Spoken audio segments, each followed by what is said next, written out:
Yeah, Bill. Welcome everyone. This regular meeting of the Central Berkshire Regional School Committee will now come to order at 7:01 on Thursday, April 26, 2018. Please note that this meeting is being both audio and video recorded this evening, and is anyone in the audience recording this meeting? Recording the meeting? Okay. Seeing none, we're good to go. All who are able, please stand for the Pledge of Allegiance. Allegiance to the flag of the United States of America and to the republic for which it stands, one nation, under God, indivisible, with liberty and justice for all. Okay, thank you. Mr. Lieutenant, please take roll. Dr. Crafty is here. Ms. DiTomaso? Here. Mr. Farley? Here. Mr. Gazzillo is not here this evening. Mr. Hopper? Here. Mr. Hagmeyer cannot be here this evening. Ms. Keith is not here. Mr. Locatell? Here. Mrs. Latazori? Here. Mr. Less? Here. Mr. Peters? Here. Mrs. Tucker? Here. Mr. Wagner? Here. Mr. Armacost? Here. We still have an open seat in Washington. Mr. Bartels? Here. And I don't see our CBA rep, Ms. Jackson, but I think Mrs. Miller might be here. Hi, Laura. Welcome. And our student rep is here. Hi, Zach. We have a quorum. Okay, thank you. And the chair certifies that this evening the agenda is valid in accordance with Massachusetts open meeting law. And at this time, we'll accept responses from the audience. Would anyone like to address the committee?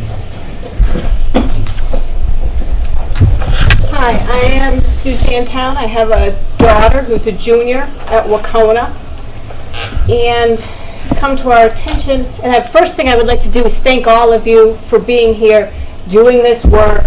I've been to school committee before. I see some familiar faces. I see some new faces. It's sort of a thankless job, and now you get people complaining at you. But I want to thank you for everything that you do. So it's come to our attention that there seem to be 3 toilet stalls for 256 girls at Wacona High School. There is, in lower A, a girl's bathroom. It has 3 toilets. 2 of them work. The third one, if you want to go in there, and usually there's a line to get into these bathrooms. You go in there, you do your business, you know, you pull up your pants, you run out, open the door, and you reach in, flush it, and run out because it sprays at everyone. Sprays at you, it sprays on the ceiling. No one really wants to use it, but if you have to use it, you use it. When the line gets long, maybe when it's that time of the month and you're worried about bleeding through, you use it. My daughter has bled through. She has 4 friends who have bled through. If you don't understand what it's like bleeding through, sit in some ketchup and walk around the rest of the day with ketchup on your butt. We need more bathrooms. There is a bathroom in G Hall. They are all gender bathrooms.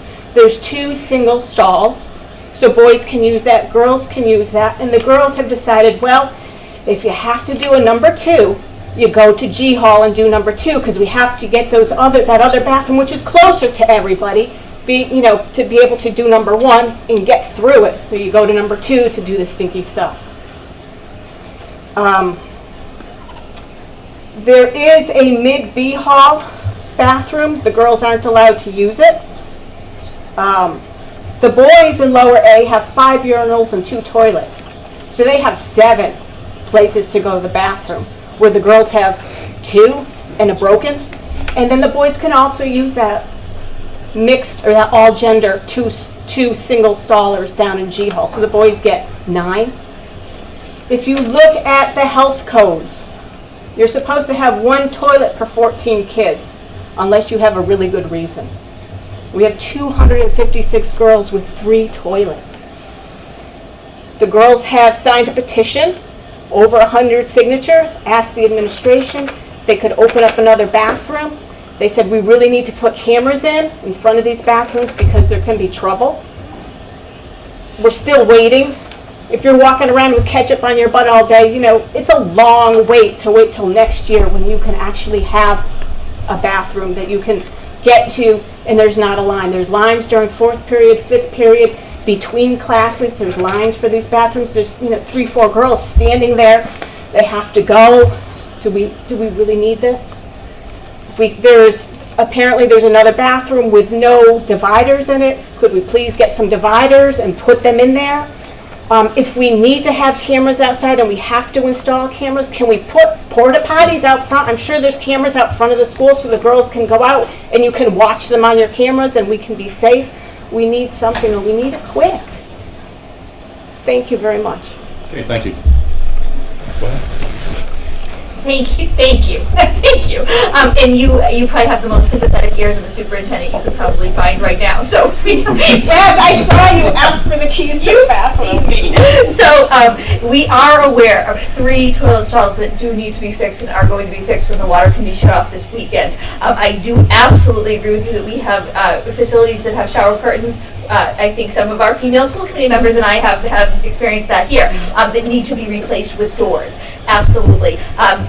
Building has limitations with facilities, period. It is part of why we're looking at the building project, but there are certainly things we can do in the interim, including opening more bathrooms, fixing the shower curtains with doors, and making sure those stalls are addressed. And I'm sure Mr. Rob is thrilled to know that this will be a topic of conversation between he and I, which it has been before.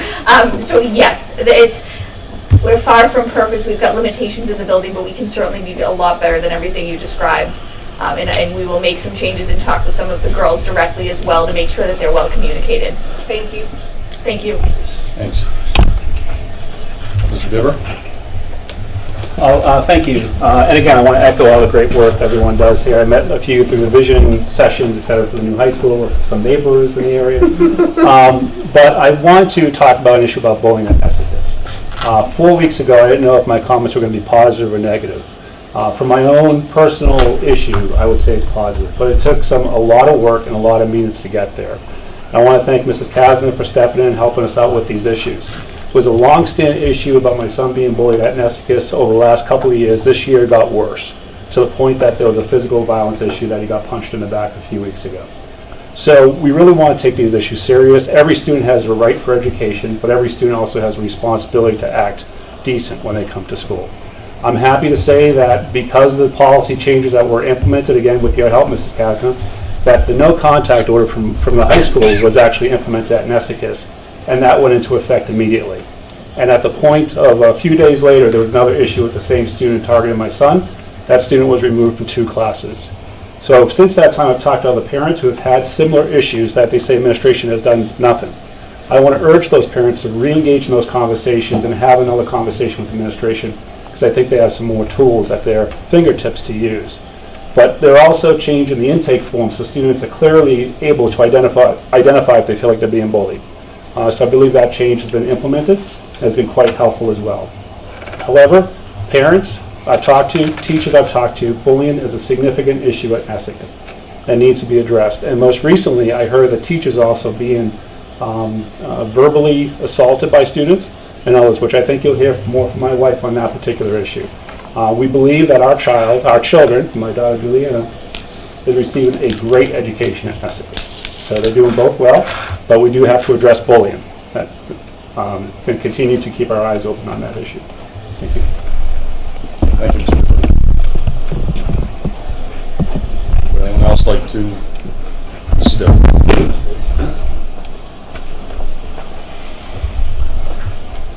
Good evening, Mr. Chairman and school committee members. My name is Karen Diver, and I am here to speak about the horrible environment at Nesicus Middle School, specifically the 8th grade. Teachers have been victims of verbal abuse. They have been told that this is too big of an issue to be discussed at staff meetings. The teachers are afraid of speaking out for fear of retaliation. So I stand before you tonight to share what I've learned and to let the entire school committee know what is happening at our school. I've spoken to several teachers, parents, and students, and what I have learned is extremely disturbing. Some teachers, at the end of their day, have left the school crying. They're experiencing verbal abuse on a daily basis. Students have witnessed in every class disruptions such as yelling, cursing, talking over teachers, arguing with teachers, playing videos on their Chromebooks. Although there is only a handful of students causing these disruptions, it affects the entire class. Students are unable to hear or follow what the teachers are trying to teach. Teachers are unable to help the students who are actually there to learn because they are having to deal with these disruptive behaviors. As a concerned parent of this school, I am imploring the school committee to do something about this. These teachers are amazing professionals, and they deserve to be heard without fear of retaliation and aided and supported by the administration and the school committee. Thank you. Thank you. And I think in response to that, we'll probably plan for a, we typically have topics of, I would prefer to call civility at, quarterly or every half year. And actually, it's maybe more frequent than that. So we'll bring this up at a future meeting and have a discussion on it. So thanks for bringing it to our attention. It's another thing I wanted to remark on is I know some people are here to support the meeting tonight from a professional perspective, but it's nice to see people coming into the meetings because we often have no audience. So whether it's good news or bad news, it's good to have people here so we can hear the issues and have parents especially engaged, staff engaged in these meetings. So thank you. It means a lot. Okay, was there anyone else that would like to address the committee? Okay, thank you. So the next order of business is student affairs. Mr. McCain, you have the floor. So earlier today at Wacona there was a unified track meet where the unified track teams from different schools came and had their events today.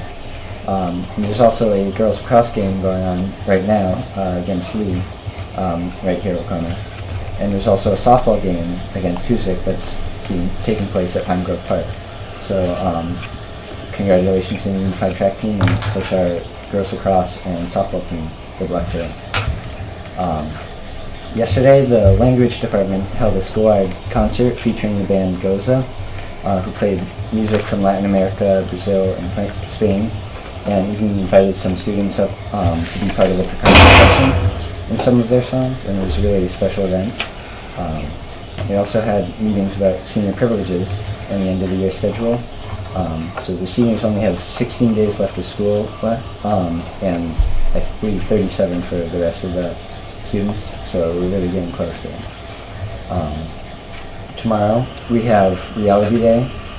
So coming up, it's an event for juniors and seniors to see how basically playing out what monthly expenses would be for different jobs. So they get to go around to a bunch of different stations and see like how much a car payment might be based on selections they make. It's a lot of fun. Like I said, local businesses help run it, and the National Business Honor Society is also being part of it. So it's a really fun event, and I look forward to it tomorrow. So, Okay, thank you, Zach. Any questions for Zach? Okay, we'll move on to the next order of business, financial report. Remember, please dispense with the warrants. I'm sorry, Secretary's report. Hear a motion to accept the minutes of the meeting of April 12th, 2018. Second. Okay, we have a motion and a second to approve the minutes of the meeting of April 12th, 2018. Is there any discussion? Seeing none, all those in favor say aye. Aye. Any opposed? Any abstentions? Motion carries. Now would a member please dispense with the warrants. Move to approve warrant number 2018-39 dated April 27, 2018. Accounts payable in the amount of $820,284.75. We have a motion and a second to approve warrant number 2018-39. Is there any discussion? Seeing none, all those in favor say aye. Aye. Any opposed? Any abstentions? One abstention, the motion carries. Move to approve warrant number PR 2018-42 dated April 5th, 2018. Payroll in the amount of $643,394.12. We have a motion and a second to approve warrant number PR-2018-42. Is there any discussion? Seeing none, all those in favor say aye. Aye. Any opposed? Any abstentions? One abstention, motion carries. Move Move to approve warrant number 2018-42D dated April 19th, 2018. Accounts payable in the amount of $242,867.35. We have a motion and a second to approve warrant number 2018-42 Delta. Is there any discussion? Seeing none, all those in favor say aye. Aye. Any opposed? Any abstentions? One abstention, the motion carries. Okay, thank you. Next order of business is donation to Wacona Athletics. Will a member please make the motion? Be it resolved that the Central Berkshire Regional School Committee accepts the donation of a batting dome from the Baseball Booster Club. Okay, we have a motion and a second for acceptance of a donation to Wacona Athletics. Is there any discussion? Seeing none, all those in favor say aye. Aye. Any opposed? Any abstentions? Okay, the motion carries. Thank you. Next order of business is report of the chair. I'll remind you again, as did the superintendent, that we still have a vacancy in the town of Washington. And now that the next topic is the charting the course training. It's going to be held at Lee Middle High School on May 5th. So if anyone has not taken that yet, it's a one-time requirement for new school committee members. You can sign up on the MASC website, and it's free, of course. So please sign up as soon as you can. It's about a half to a full day, and it's a very good course. So they cover everything that you need. It goes above and beyond what the superintendent and I do for the initial training. And let's see, the strategic plan update. We don't have Mr. Hagmeyer with us this evening, but so the plan here is that we want to get into a rhythm of reviewing our strategic plan progress, or progress to our strategic plan. We put that out last December. This is about the time of year that we want to take a look at it, look at the objectives that we had, and measure our goals, see where we're landing right now. If there's any updates that we need to incorporate into the plan, this will be the opportunity as well. So I asked that policy start going through that process and preparing it for the month of May, and we'll review the strategic plan shortly thereafter. Any questions? Okay. Finally, the school committee election. So we have several seats that are going to become vacant this November. Many of you have received a packet for nomination paperwork. So if you are interested in running again, the process goes is that you see the nomination paperwork. You've probably seen some people in the community looking for signatures. We need to have 50 certified signatures. That means you ought to probably shoot for more, because oftentimes they're rejected. You can go to multiple towns, since we are, it's an at-large election, basically. So, go to all the towns if you want, but certainly your own hometown, but any combination you want to do, where you think it's going to be quickest to get the signatures, the way I usually do it. Separate sheets for each town. Yeah, separate sheets for each town. Just keep that in mind. Let's see, the schedule is, you have to have your signatures by July 24th. And on that date, you have to present them, or before that date, you have to present them to the town clerk of the town that's listed on the nomination paper. And they're required to get that back to you so that you can then return it into the, so that you can turn it into the central office to Mr. Bueno by August 21st. And then once that happens, naturally the ballot that comes out in November will have your name on it. Okay? Any questions on that? Can I just make a comment? For those of you who may be going to other towns other than the towns in which you live, just keep in mind that some of the town clerks in other towns have restricted hours, so you might want to reach out to them to see when they can get the board of registrars in their towns together to certify your signatures. That could be a timely issue. Okay, thanks, Bonnie. Good to know. Okay, the next order of business is just noting the annual town meeting dates coming up pretty soon. I believe that's next Friday is the first meeting in Cummington.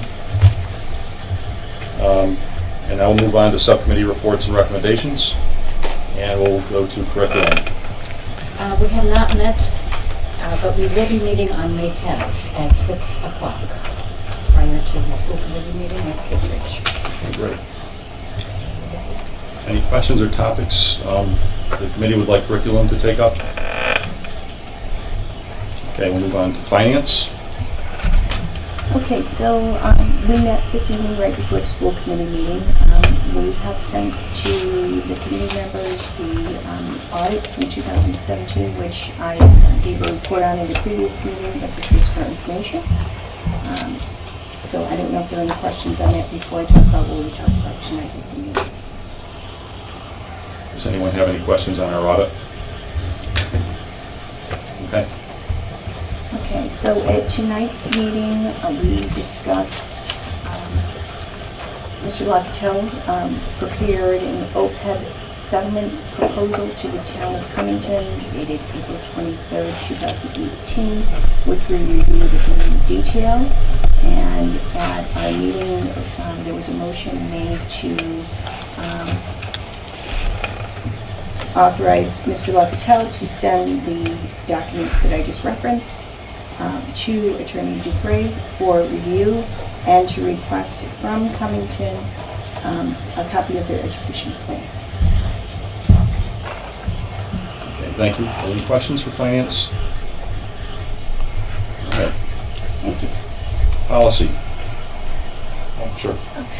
So I just went to policy. Mr. Hagmeyer is not here, but I have been in communication with Mr. Hagmeyer to set up a meeting, hopefully in the near future, within the next week or so, to go over. We have to make some adjustments to a policy related to our food services, how we collect balances from students based on changes that came out from MASC. Also, to reference back to some of the things Mr. Diver spoke to, we're going to make some updates, recommended updates to the bullying intervention and prevention plan, and that will be an opportunity as well for us to prepare for the presentation in June around where we're at with the strategic plan. So there is a meeting being scheduled likely for the next 2 weeks. Thank you. All right, personnel.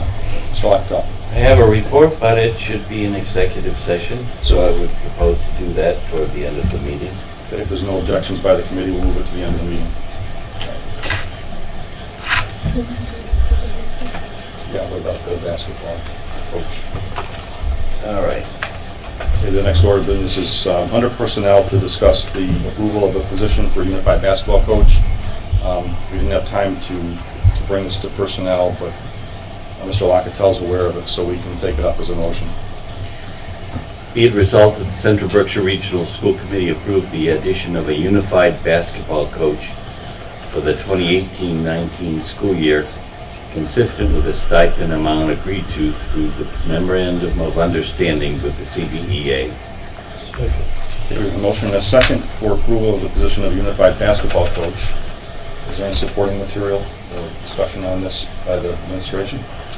We're actually going to give an update from Mr. Shannon under my report on the program in general, but we started, if you would recall, last summer with an approval of a unified position for track and field. This is a program that is endorsed by the MIAA, which Jared has to file paperwork to add a basketball team by June 1st. So he's looking for approval now that brings together students with and without disabilities to compete under the same rules as the MIAA. We actually had a track meet out there earlier today, 2 more coming up next week, and it's really taken off. So there is some funding available through grant funding to start off with this new position, but we certainly think that the cost will be long-term very valuable. We've gotten a huge, Zach's spoken to it before, we've gotten a much higher interest than we expected. So our goal ultimately would be to have a sport per season, but this will get us to have 2 sports right now for next year, which is a pretty quick rollout plan, but the interest from our kids has been very high. So Mr. Shannon's going to get into the details of all of that, but that's what that is. By approving this now, we'll have a coach position agreed to with the CBA. Mr. Shannon will be able to file the paperwork to get us approved to add the basketball team, and then we'll have that in place for next year. And just to note, the CBA has already signed the MOU, so contingent upon our vote, I'll sign it for the committee. Just to note that we do already have an MOU in place, and with the teacher's contract under negotiations now, the intent would be to fold these into the contract since they are contracted positions. What is the stipend amount for this position? So we did it the same way that we had done it for track, to kind of leave some leeway depending upon whether or not what the interest is. So we have in there that we could fill a head coach for $2,000 and a assistant coach for $1,000, and that's a smaller stipend than you probably have seen for other sports, but it's based on the amount of meets that they have in practices, which is less. So we did it percentage-wise based on how many meets they have and how many practices, which is slightly less than some of the varsity sports and JV sports you've approved in the past. There's some grant funding available to cover this in the first year, yes. Mr. Hopper? So what is the plan after the first year? It's not usually a line item that we increase very often, so is there other coaches that we no longer have that'll take over? I mean, that monies will come from? Grants are great, but they do run out, and I would advocate that there might be, as we look at the contract, we already have some coaches we're taking out, but regardless of this is such a small cost for a population of students that have traditionally not had options, and our students without disabilities have a menu of options, so now we're able to put a couple on the table for some no, students. I agree. I love the we idea, budget it. but it still has to be paid Yep. for. So I'd advocate that we would absolutely budget it going forward if we don't have grant funding, or I give up this to add that. And we do have some other funding sources we could look at, but we would budget that. We adjust those line items every year based upon who's in the position, because it's a graduated scale depending upon experience as well. So every year those numbers are tweaked a little bit. And we would do the same with this. Are there any other questions? Okay, seeing none, all those in favor of approval of the position of a unified basketball coach indicate by saying aye. Aye. Any opposed? Any abstentions? Okay, the motion carries. And technology, Mr. Less. Okay. Thank you. Finally, we have the Wacona Building Project. We have Mr. Rob and Mr. Therian. So I'm going to have them get right started, because the main event for this part of the meeting is the educational plan. As you know, was fully vetted by the school building committee. We did a full presentation. They had a lot of time to interface with it.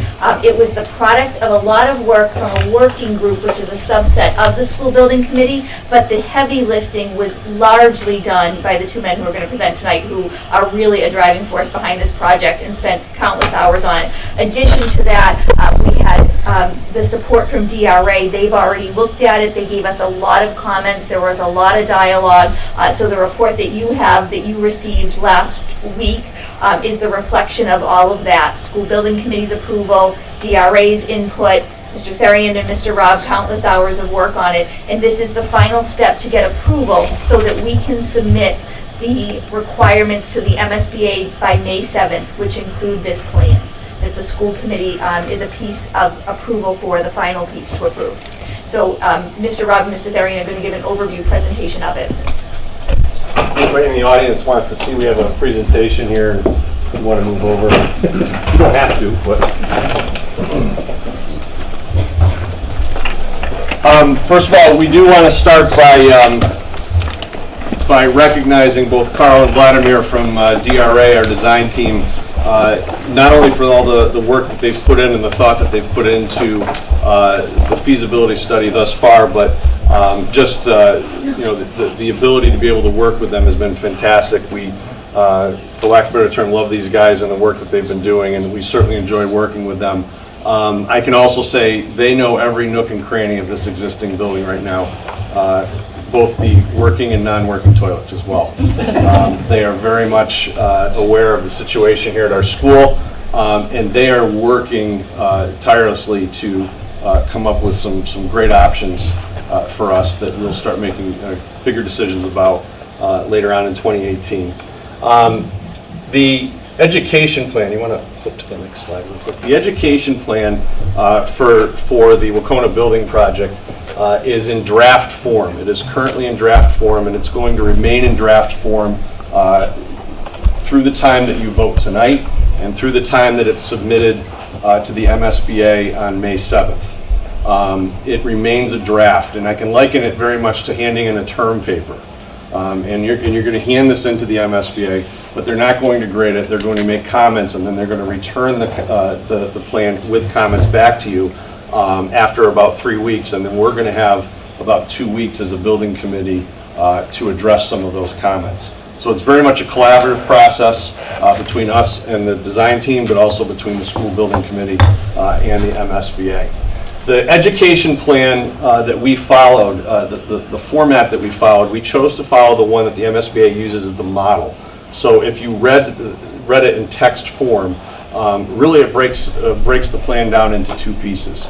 The existing conditions that we have in the school, and then what Wacona needs for the future, the proposals. That plan, that construct of the plan is the same construct that Mount Greylock School used, and the MSBA really liked their approach and ended up using that as the model for the state.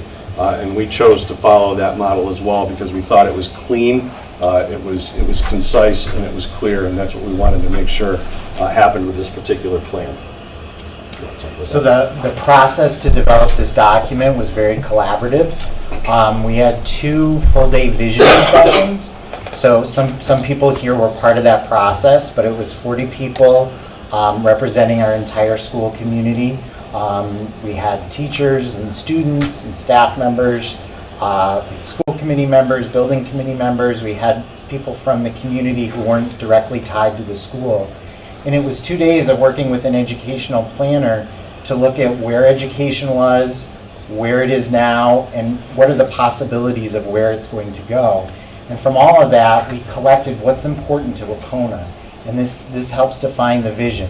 That vision is what's going to drive all the decisions that are made about designing the school. We also had input from the building committee itself. There's a smaller group that meets usually before and a little bit more frequently than the school building committee. It's called the working group, who makes some decisions. We also had the 4 community workshops, which some of you attended. This was to get input from a greater range of people. Collectively, they were well attended, and we got some great feedback. And then DRA met with all of the content coordinators, and they supplied some information about what ideally Wacona would have in terms of facilities, and they shared that information with us. So between all of that, this document developed, and then along the way, if there were questions in a particular area, we would reach out to the person who is an expert in that area to get more feedback. So during the visioning session, in the community workshops, we came up with the 5 main things that represent what we want the future Wacona to be all about. And the number one thing that came up again and again is that the design has to promote student engagement. It's the first thing students need if they're going to learn. They have to be engaged in the process.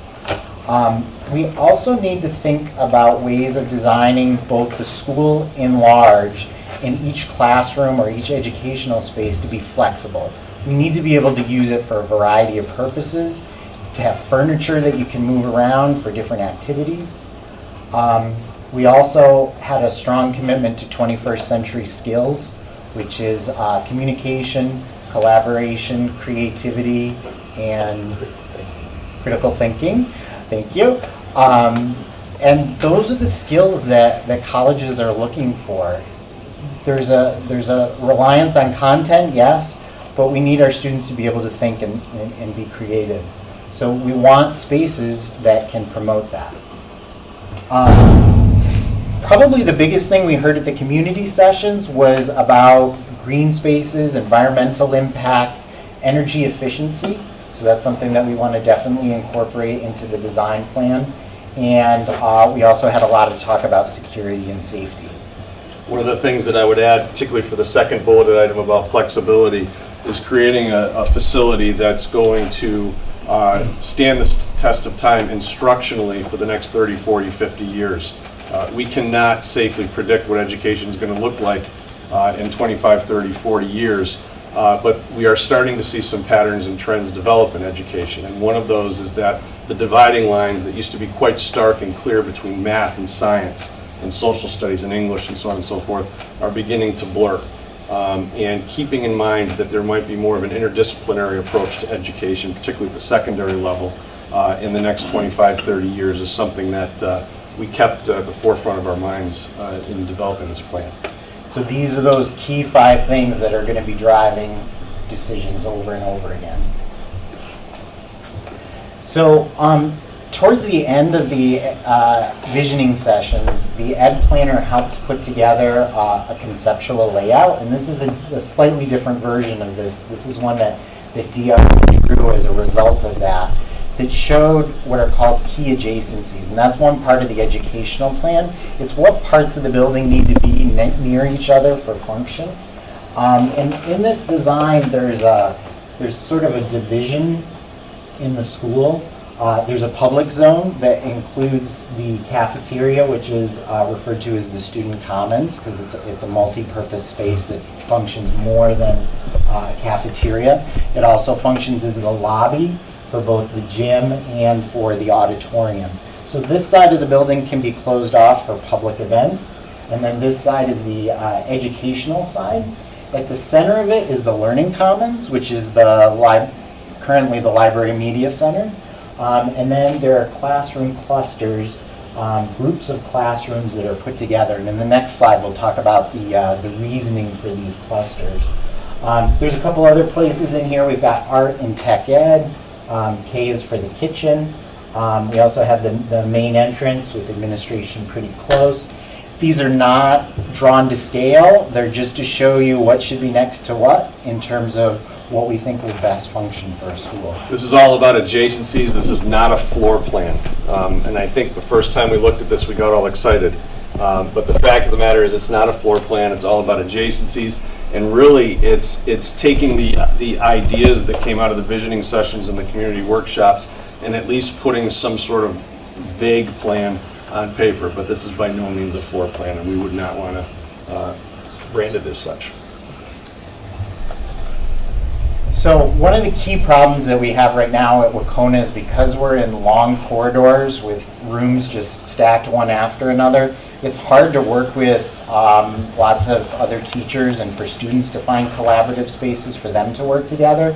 So the idea of this classroom cluster, it's also referred to as a pod, is something that's going to give us a lot of flexibility moving forward.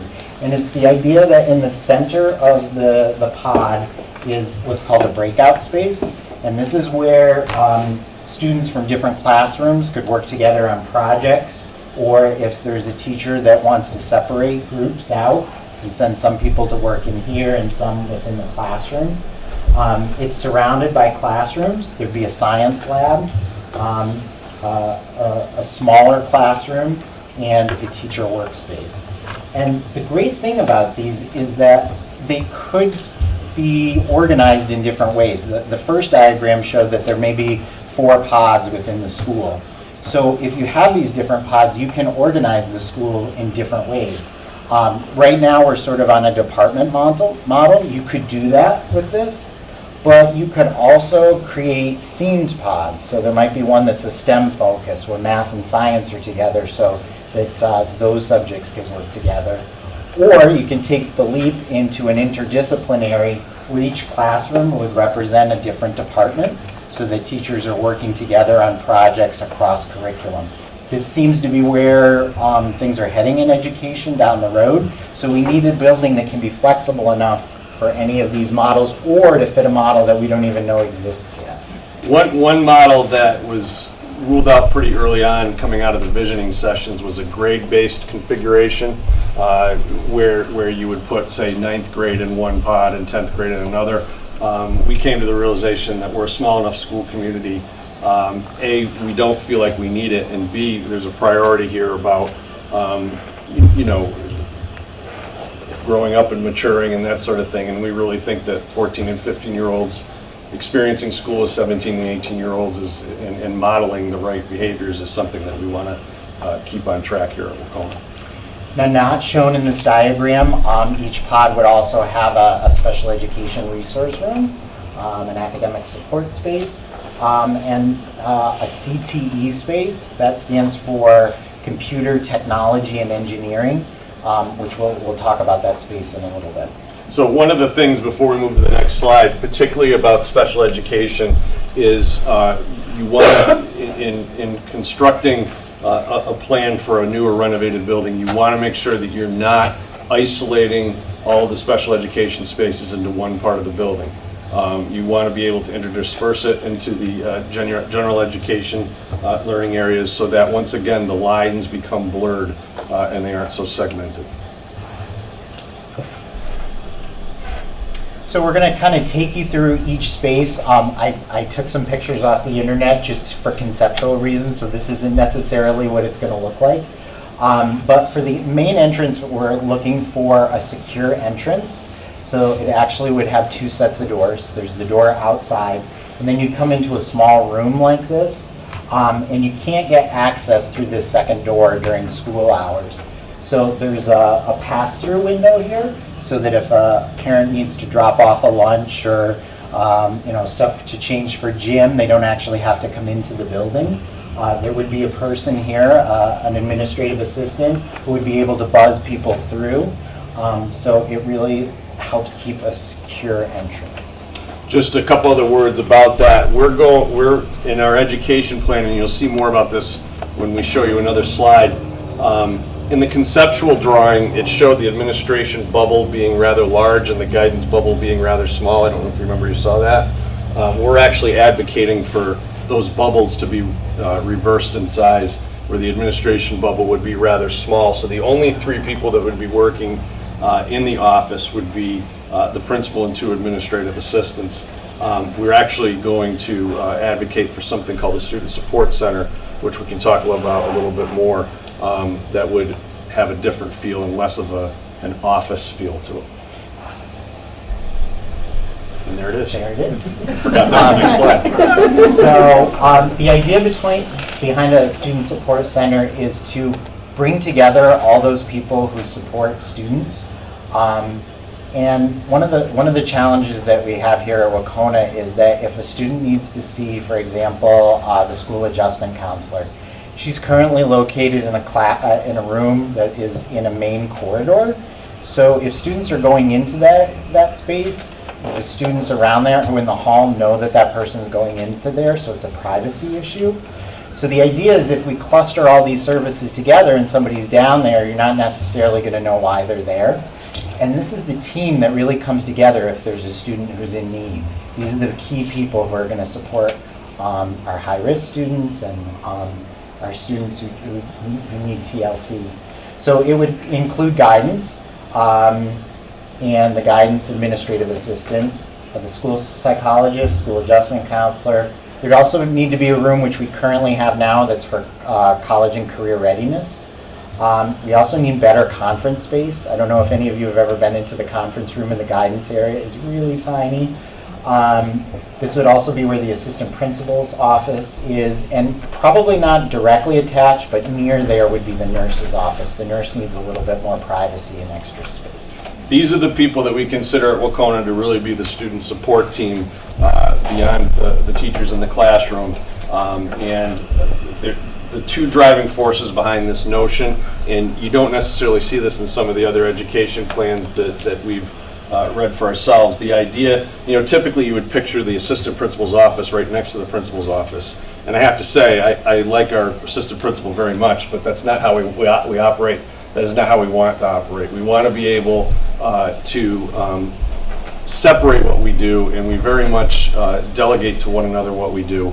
And really the bulk of his work is working with these folks here, troubleshooting and assisting students. And he kind of, for lack of a better term, the assistant principal, he or she would essentially be captaining that ship, so to speak, that pod, for lack of a better term. Next part is the Learning Commons. This is what we would now refer to as the Library Media Center. It's important that this is the central part of the school. This is something that all students would have access to. One of the schools that we visited, we went to Conic not too long ago, and their library, or their Learning Commons, was designed in a way that really helps support students and makes it a multi-purpose space. There's a lot of glass partitioning, so that the room can be divided into two spaces, but because it's glass, it can be monitored by one person because there's line of sight. And it also has small rooms where there's a table and students can sit together to work on small projects together. It's a very flexible space. It's really the core of the academic side of the building. But the glass partitions are really, really helpful in what we saw. The goal is for the Learning Commons to be the academic heart of the school. And in this particular space, Mrs. Markler, our librarian, makes the most she can out of it, and she's done a lot with the box that this is, so to speak. But the idea is that it becomes the heart of the learning in the building, and there's a little bit more flow to it, so that classes can be brought in and out, small groups and that sort of thing. So one of the challenges that we face in this space is that, multiple teachers want to use the space at the same time, and it is a very large space that can accommodate it, but it's pretty loud and it's hard to do like a presentation area and then have students working and then have VHS going. So being able to partition it will really make it more multifunctional. Okay, the next part is the fine and performing arts. The educational plan is recommending 2 art classrooms. We currently have 1 room that is always at max capacity, both in terms of how it's scheduled and the number of students that are in there. We would be able to offer more art classes, but we don't have a space that really allows for that. We do have a part-time drawing teacher who's working in a different classroom. But because it isn't an art classroom, drawing, there's a very limited number of offerings that we can do. So the ed plan is suggesting 2 art spaces. One of the other challenges that we have is that chorus is currently in the auditorium, which can be hard if we need the auditorium for another space. That class gets displaced. So we're advocating for separate band and chorus areas. But that chorus room needs to be multifunctional. Chorus is a couple of periods a day.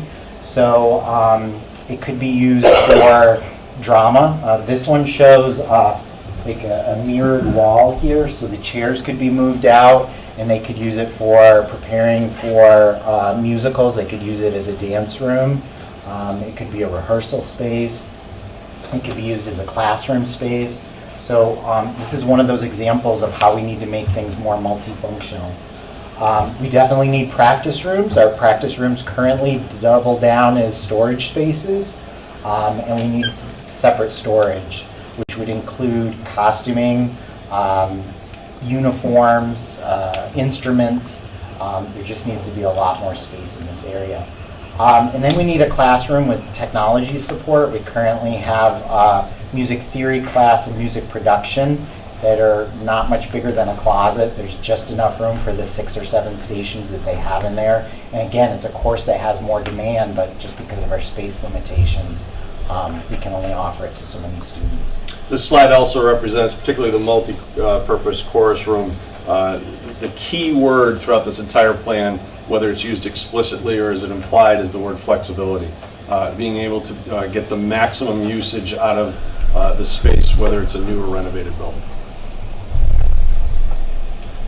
Next we have the auditorium. So MSBA has a set number of seats that they will support based on our certified enrollment. So we're advocating for a larger auditorium. Full school assemblies are an important part of our culture, and a 300-seat auditorium would not accommodate that, which is what MSBA would reimburse.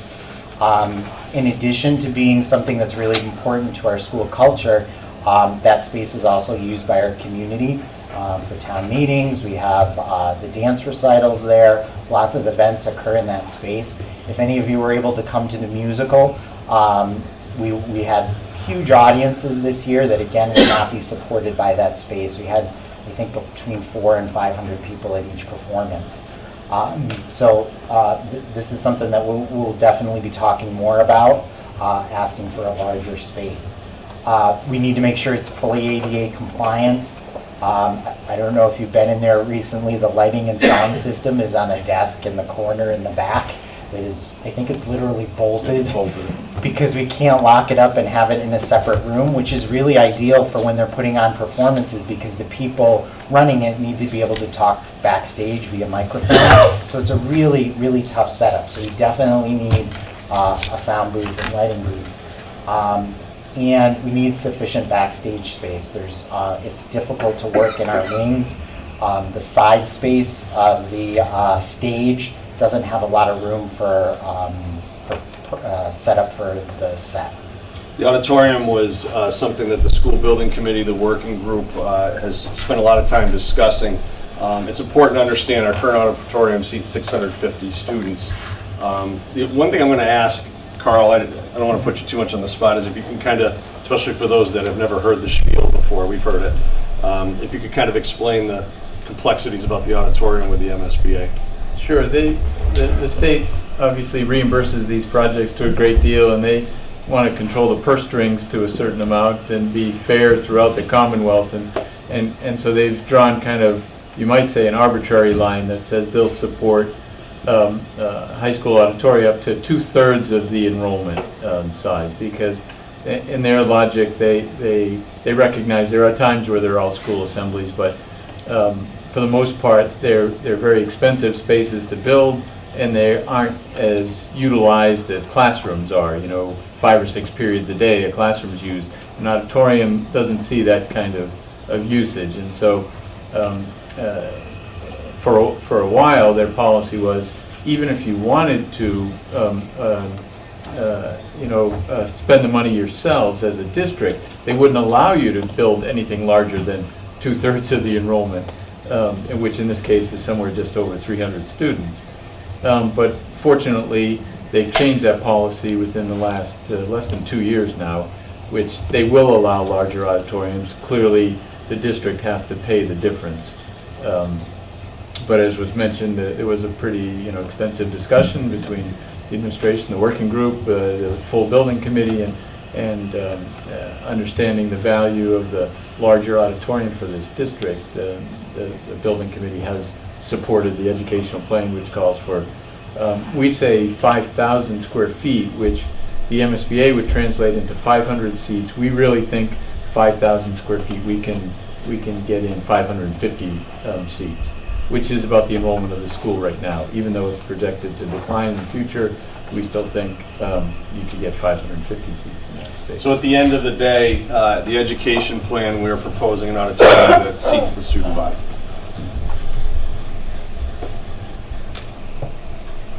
Next would be the student commons.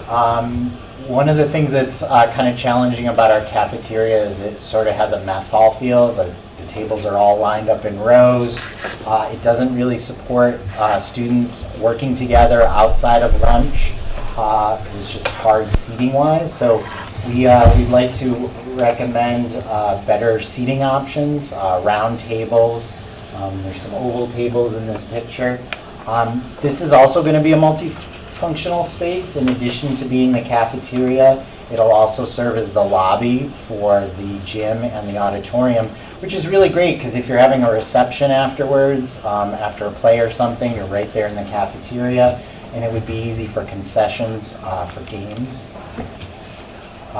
We also would like to have a teacher lunchroom that is right off of that.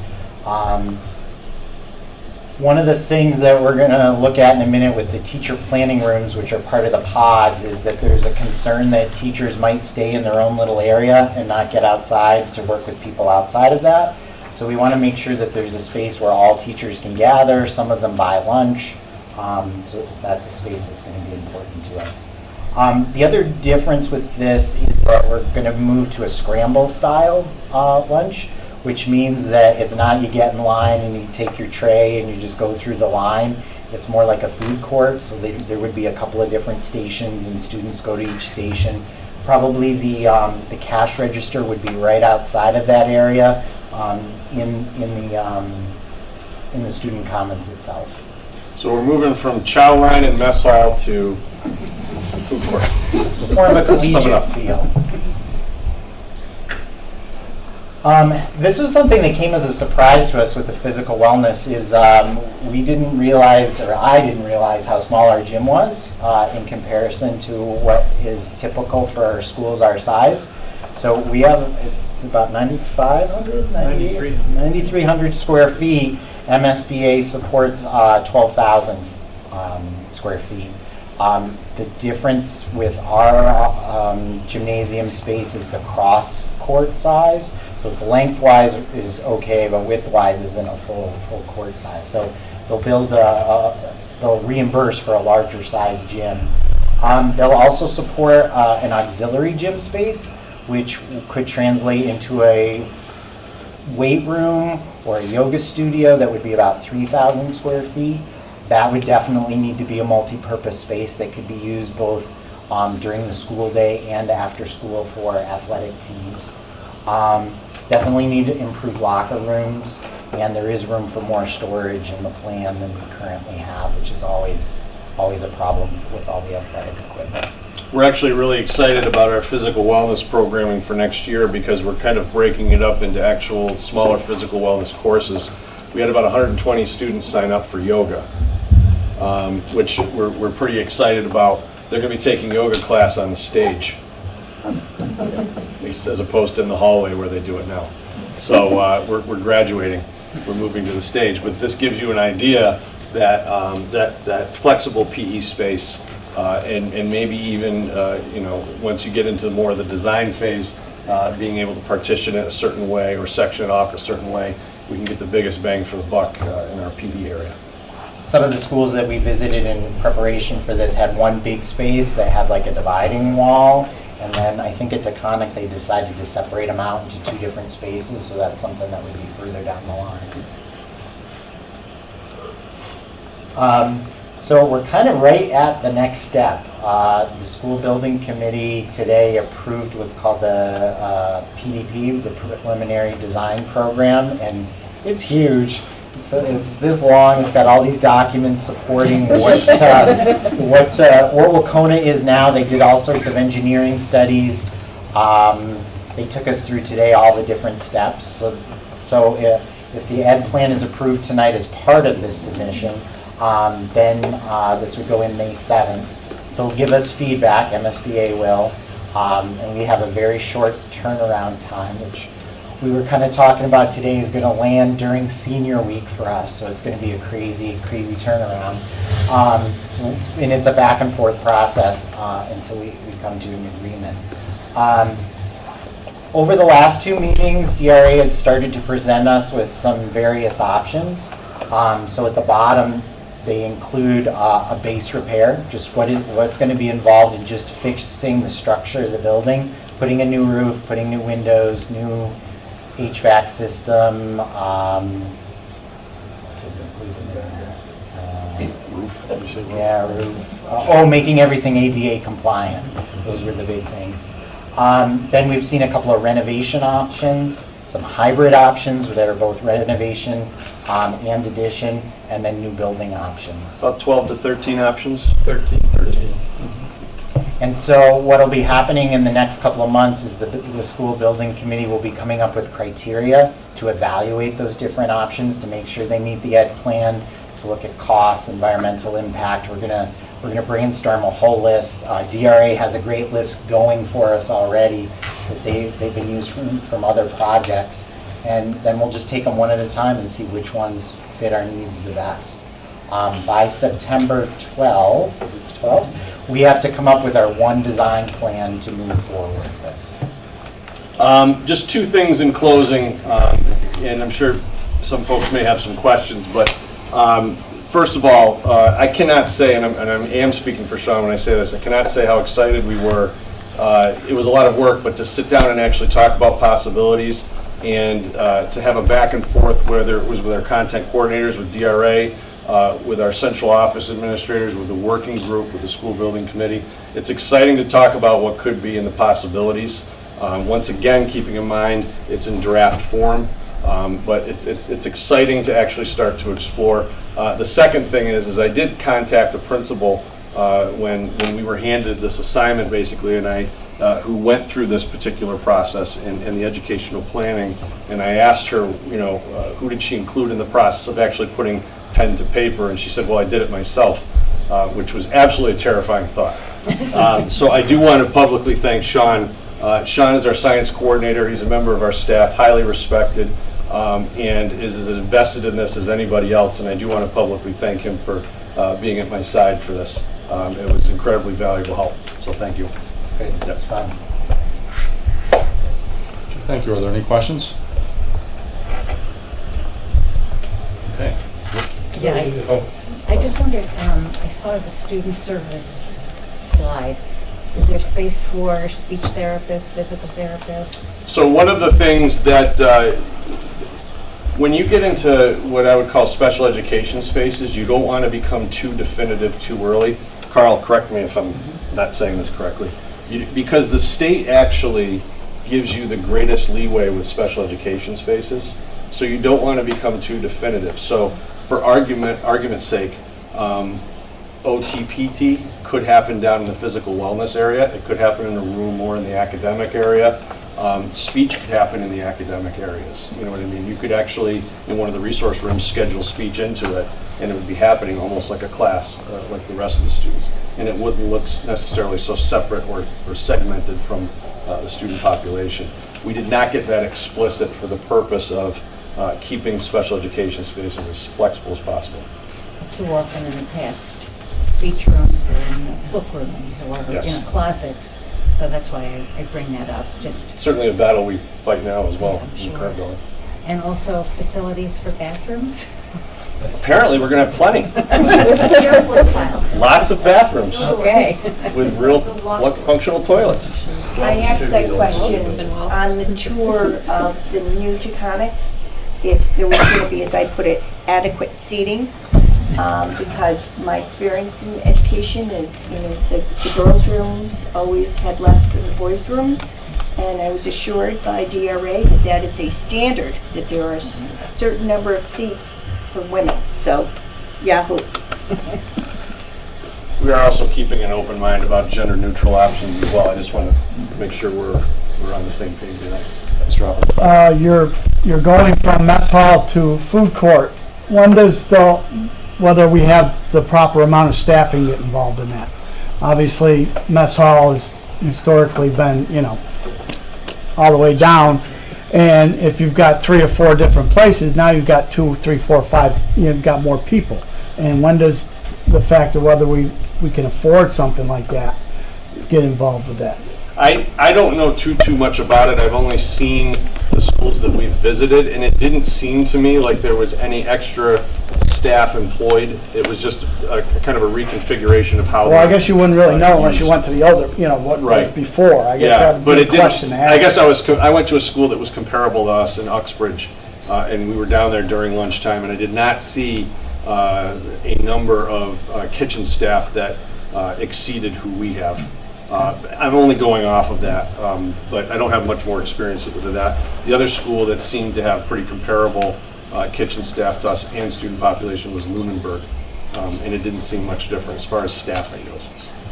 Just one more point to that, Mr. Trevor, which was, I mean, really valuable. When we started to draft some of these things, for example, Rose Goddard, who's our food service director, actually met with DRA and had a voice in this process as well, and has some knowledge around how you really restructure as opposed to add to make these things work in a way that's fiscally responsible. But when Aaron alluded to the fact of it not being a single writer, people like Rose Goddard were actively involved in meeting with DRA. There were as many as, even just describing the existing conditions of the building in the education plan, there were upwards of 10 or 12 people that gave input into that part. Okay. Sean, just to mention, in regard to staffing, before the project gets finalized, there is a requirement that the district put a proposed staffing plan and operational budget in place to fund and operate the new school. So the MSBA is very realistic about Based on what making. we're building, Yes. this is what you're gonna need to staff it, whether it be Exactly. janitor, whatever's done on the outside, kitchen staff. Exactly, yeah. I guess they've done it before, huh? Okay, thank you. Thank you. Carl, Vlad, Sean, Aaron, and Tom for helping out with this evening and supporting it. So what we have before us now is a motion for the acceptance of the education plan as presented and as provided in your packet or through email. The formal part of that was sent about a week ago. So would a member please make the motion? Whereas the Wacona School Building Committee approved the educational plan on April 12, 2018, be it resolved that the Central Berkshire Regional School Committee approved the educational plan for Wacona Regional High School, a required component for the feasibility study. Okay, we have a motion and a second for approving the Wacona Building Project Educational Plan. Is there any discussion? Seeing none, all those in favor say aye. Aye. Any opposed? Any abstentions? Great, the motion carries. Next order of business now is the superintendent's report and recommendations. And this, again, this is the best kind of report. The highlight of my report is sitting right there. Our very enthusiastic athletic director, Mr. Shannon, who has a presentation on our unified sports program. I will tell you, many of you know that I have a strong background in special education, and Mr. Shannon and I were talking the other day as to why this program has been so successful here, and it's because it's not a special education program. It's because of the fact that Mr. Shannon is the one who is leading the charge on this, and many special education directors would be extremely grateful to have a Mr. Shannon, because you can't get this off the ground no matter how passionate you are as a special education director or a special education teacher. It really takes somebody exactly like Mr. Shannon who says, we can do this well, and we're going to provide this opportunity for all students, and he's done an incredible job in a short amount of time. The only thing I wish is that we could clone him and get the rest of the county on board, because it's great to be a leader, and it's great to be ahead of the curve, but I think our challenge is just getting some local teams that we can engage with. So hopefully this is going to spread and people will hear what he's doing and invite him in, because it's not about calling our director of student services, it's about calling Mr. Shannon, because if we can get this to spread throughout the county, it'd be awesome. So he will talk to you guys about that. Okay, well, thank you. I do get too much credit when I come here.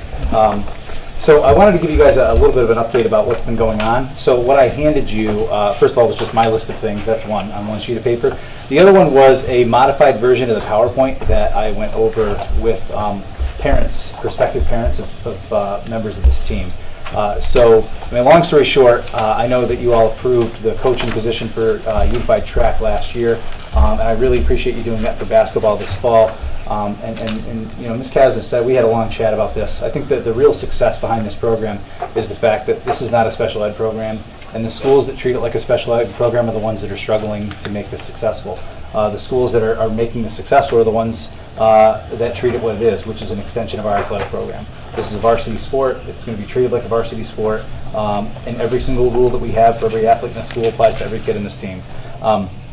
So this little bulleted list here is just a list of things that have happened so far this year. I broke it up into track and field and then had a little blurb about basketball. So right now we have, we're going back and forth with Holyoke High School, which is obviously a much bigger school than us, but we have at least the second largest, but I think the largest team in all of Western Mass. With Unified Track and Field, when we say Western Mass, we mean the western half, more than just Springfield over. Pretty much this side of Worcester. We have one of the largest teams, which really speaks to, I think, the commitment of everyone in the community and the students in our school. That roster is split about 50-50, students with and without intellectual disabilities, which is excellent. The roster would be a little bit larger if we allowed spring sport athletes to also participate on this team, but you can't compete on both teams because that's a rule. Just like every other sport, you've got to pick a sport. So we have 26 kids on our roster right now. All 26 of them are out there competing hard today. We have purchased uniforms and equipment, and they wear them with pride because the number of students on this team with or without disabilities, most of them have never played a sport in this school, and many of them have not played organized sports in a very long time. So there's a lot of them walking around with Wacona gear, proud like every other kid walking through the school with Wacona gear. We had our first away meet last week at Hampshire Regional. That was a success. Everybody had a great time. The meet that we had today, I think this is important to note. There will be an article in the Berkshire Eagle tomorrow Today's meet was covered by the Berkshire Eagle, iBerkshires, and Mass Live. We're all here. And so there's going to be a larger article coming down the road in general around unified sports, because the Eagle and iBerkshires have been pretty interested in this endeavor, since we're the only school in the county that's offering this, as of right now. So they were here today covering it, and there's a lot of photos. I don't know if you're on Twitter, but there's a lot of them on Twitter right now floating around between iBerkshires, Berkshire Eagle, myself, Coach Campbell. We had a lot of support there today. As a side note, there were well over 100 or 150 fans at the event today, from our parents, students, other sports teams, other students in the school. We had a big turnout there cheering everybody on. So the modified version of the presentation I gave you, feel free to flip through it, and I don't expect you to do that now. If you have other questions about the program, really what it is just to make sure everybody has a clear picture as to obviously the benefits of this program, but I think the thought that went into hopefully making this program really successful, I think that it has been.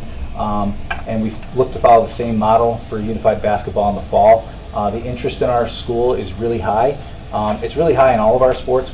We traditionally have the highest participation rates in the county anyway, in all of our sports teams, and obviously that's true in this particular sport. As far as unified basketball goes, and I'm glad Ms. Kasna said that, as of the last time we spoke as ADs, I know that Mount Greylock is looking into adding unified basketball for the fall. And so that would make our bus travel a little bit less, because at least we'd have somebody in the county to compete with. But I anticipate having some big turnout again in the fall for this sport as well, for unified basketball. So let's see if there's anything else. I'll take as many specific questions as anybody would have. Financially, I will say, because that's obviously always a concern, as far as cost of sports, these are among the cheapest sports you could possibly run. Track and field has some limited equipment, some of which is already owned by the school because we have a track, we have shot puts, we have javelins, and they use modified javelins, but all that equipment we already have. As far as basketball goes, we have basketballs. We only buy a couple every year. So we're not looking to buy football helmets and pads and all this other stuff. We don't flip lights on for night meets. It's a pretty low cost endeavor. Generally speaking, it's common practice in the state not to hire officials for any of these. So today we had a dozen student volunteers helping to measure the long jump and all the other events. So we do qualify for some grant money, and I want to point out the reason we qualify for that grant money is because of the exceptional work done for years in this school. We only qualify for it because we already have a Best Buddies program. We run campaigns. You've seen signs in the school if you've walked in about ending the R word, right? There's posters in the hall. Our school only qualifies not because of athletics, but because of the other programs that are already successful in this school. You have to meet certain criteria, and our school does. Not every school does, but we do. So we would qualify for a $1,000 grant for the fall, which would easily cover the cost of uniforms, which would then be good for 6, 7, 8 years. So as far as cost of starting a basketball program, really the cost is the coach. And transportation is minimal because they only play 4 to 6 games. It's a shortened season, which is why the stipend for the coaches was requested to be less than the other coaches. So, but so far it's been a great success. Our next meet is a home meet next week. It's a big one against Holyoke and Westfield, 2 very big teams. So I would say if you have the choice of going to one sporting event this year, I think, and you only have one to go to, that's a pretty good one to go to. There's a lot of great things happening, a lot of good sportsmanship, and I hope to see you there. What day? So that's Thursday, May 3rd, at 4 o'clock. The only thing I would add is, and I think I speak for myself and Mr. Rob, is we've been dialoguing about this, I think, since I got here before I knew how to spell Wacona, is that especially when you're talking about intensive special needs, kids who have a higher level of need or intellectual impairments, one of the things that's really important to consider and to think about is best intentions do not always result in best practice. So we often have good intentions about what we want to do to help or to take care, and this is an example of best practice. And it's just, I'm incredibly excited about it because we have a lot of good intentions and things of that nature, but getting really quality best practice, inclusive practices for students with some more significant needs as a result of intellectual impairments takes what Mr. Shannon's doing, and it's one of the things I'm the most proud of that we've done here. The credit goes to Mr. Shannon, to Jen Bell, to Kyle Casala, who are coaching the team, and to the athletes on the team, with and without disabilities. But it's a real example of best practice, which is awesome. And the quote I left with the Berkshire Eagle today, because they asked my thoughts, was simple as, and legitimately, every kid that walks through this school has the opportunity to fit in on a sports team. And not that other kids, not the kids with disabilities haven't played on sports teams in the past, but you know, there's certain hurdles maybe with some sports or physicality of sports and things like that. But literally every kid walking through the school has the equal opportunity to participate in the team as they should. And our school should be proud of that because it's unique. There are about 70 in the state. There are only about a dozen in about this half of the state, give or take. That number has grown. The Special Olympics, who really got this going, is the one that kicked that off. And they've grown from a dozen or so teams 5, 6, 7 years ago, and it's gradually grown. It started as an Eastern Mass sort of thing and has grown. And so I expect it to keep growing, but we should be really proud of that because there's a reason why it works here, and it's because there's a lot of good things going on here that don't happen everywhere.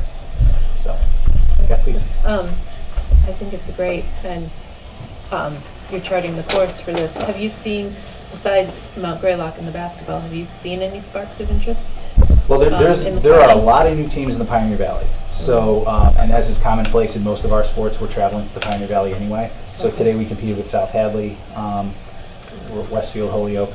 So there are, I don't know, 4 or 5 new teams within an hour's drive now. Yeah. Although Greylock's almost an hour's drive by bus anyway. So, but there seems to be that. I've brought it up at several AD meetings. I think there are a couple of school districts talking about it.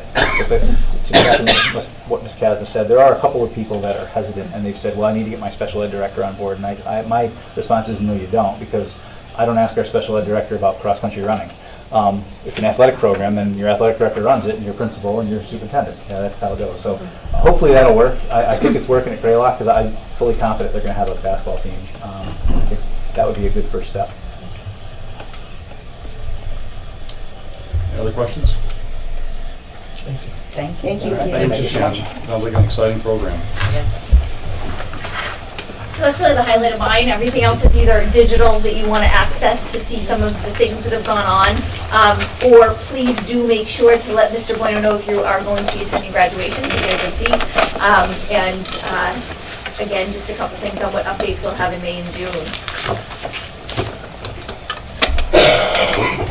I think so. I can't top that. Okay, caught me off guard. Your turn. Superintendent Kazmi referred to some of the senior activities already, and I have in previous meetings, so we'll move on to personnel. The superintendent's noted a couple of personnel changes, and congratulations to our upcoming retirees. And I'm not aware of either any old business or new business, but if there's any topic the school committee would like on the calendar for the next meeting, please let me know now or anytime over the next week so we can include that. And we'll accept remarks for the good of the committee. Mr. Hopper. Looking through my packet this week, I noticed the name and the personnel change, and I'm thinking, who the heck is that? And Timothy Webb is custodian at Craneville, and everybody knows him as Spider. Kids, you know, everybody knows him as Spider. So after a while, I figured it out. But I'd like to say he will be missed. Having my kids go through there, still volunteering there. He works second shift. If you need anything, he's there. You ask him for something, he's there. Almost always has a smile on his face. And, you know, so he will be missed at Craneville. So good luck to him. Okay, thanks, Mr. Hopper. Anyone else? Okay, then our last order of business is to go into executive session. We'll not, we'll adjourn out of executive session. So remember, please make the motion. Be it resolved that Central Berkshire Regional School Committee goes into executive session at 8:20 p.m. in accordance with Mass General Law, Chapter 30A, Section 21A3, to discuss strategy and preparations or negotiations with CBA units, and do not reconvene in open session at the conclusion of the executive session. Second. We have a motion and a second to go into executive session. Will the superintendent please take roll? Dr. Crabtree? Yes. Ms. DiTomaso? Yes. Mr. Farley? Yes. Mr. Hopper? Yes. Mr. Lekatel? Yes. Mrs. Latazori? Yes. Mr. Less? Yep. Mr. Peters? Yes. Mrs. Tucker? Yes. Mr. Wagner? Yes. Mr. Armacost? Yes. Mr. Bartels? Yes. We are in executive session. Okay, we'll take a short break and then we'll continue with our business.